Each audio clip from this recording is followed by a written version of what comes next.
നിന്നെ ഇങ്ങനെ വളർത്തി വലുതാക്കി പഠിപ്പിച്ചത് നിങ്ങൾ അറിയിക്കാൻ വിടാനായിരിക്കും അല്ലേ?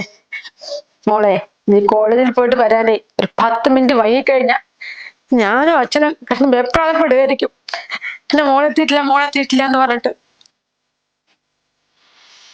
അച്ഛനും വേണ്ട അമ്മയും വേണ്ട എന്ന് പറഞ്ഞ് ഈ വീട് വിട്ട് ഇറങ്ങിപ്പോയ സമയത്തില്ലേ എന്റെ അച്ഛൻ തലനിൽക്കാനായിരുന്നു ഇവിടെ. ആ ശാപമൊന്നും നിന്റെ മേലെ ഏൽക്കാതിരിക്കട്ടെ വരെ ഞാൻ പ്രാർത്ഥിക്കുക. നിനക്കതൊന്നും ഇപ്പൊ പറഞ്ഞാൽ മനസ്സിലാവില്ല. നീ ഒരു അമ്മയായി ആ ഞങ്ങളുടെ അവസ്ഥ നിനക്ക് വരുമ്പോഴേ ആ വേദന എന്താന്ന് എനിക്ക് മനസ്സിലാവും.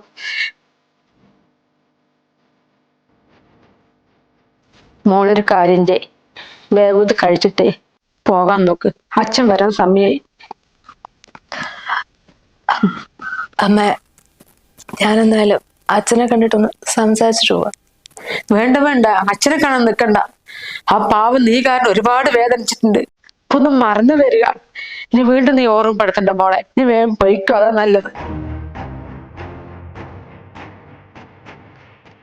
എന്നാ ശരി അമ്മ, ഞാൻ ഇറങ്ങട്ടെ.